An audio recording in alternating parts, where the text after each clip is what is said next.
Diversity, equity, and inclusion is this multi-layered, complex issue that is currently being addressed. It's the buzzword. But is it really that complex? No, it's not. It's actually very, very simple. It comes down to a couple of very basic things that I'd like to share with you right now. The reason why diversity, equity, and inclusion programs are anemic is because they are built on the platform of policy.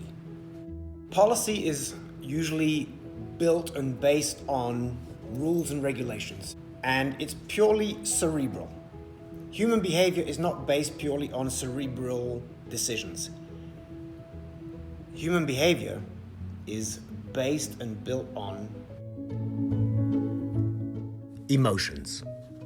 Diversity, equity, and inclusion programs do not work because they do not connect with the emotional aspect of a culture, of a company, the heartbeat of a company, or the open-mindedness, the love within the heart, or the lack of love within the heart of an individual. That's what it fundamentally comes down to. Each and every action, each and every behavioral pattern is an individual choice, whether you are a leader or a subordinate. How are people reacting and behaving based on the understanding of how other people feel as a result of their words, their choices?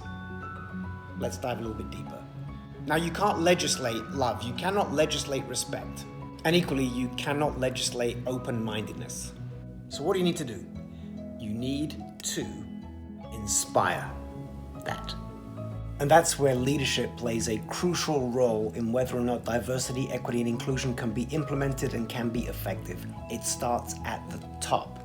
Even though it starts at the top, it is highly dependent on what happens at all levels of your company structure. Every employee should experience equity, should be seen, heard, and understood. If you are the CEO, the president, upper management, you have an individual choice to honor, embrace the policy, the core values of the company, your own core values, in a way that demonstrates respect, that allows people to express themselves, and you have the emotional intelligence to acknowledge them, listen to them, try to understand them, and then try to bring them value by providing the resources that basically gives them what they need, not always what they want, but what they need in order for them to thrive within that work environment.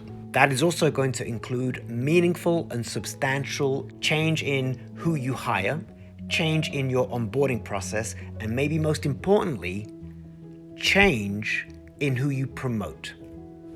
So how do you identify the need for change? If you are on the executive team, and during one of your meetings, one of your board meetings, you look around and you realize, we like diversity at this executive level, then you are not aligning in a way that will truly and authentically, significantly promote diversity, equity, and inclusion.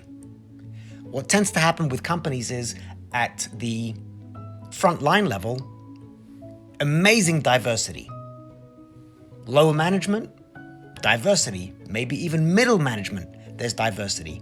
But then we start getting to upper management and the diversity becomes minimized. Your employees are not blind. They see whether or not there is an authentic culture and leadership in place, whether the actions of the company align with the words and the carefully chosen core values. Now, this is the really tough part as an individual, as an employee, as a subordinate.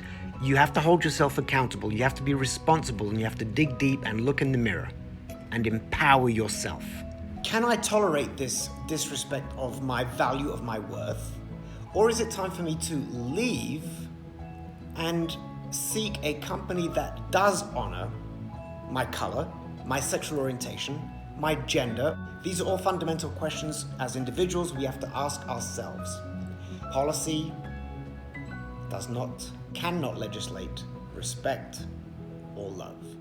Only you as an individual can inspire that. Learn more about the Ultimate Synergy keynote and training at vitalgermain.com.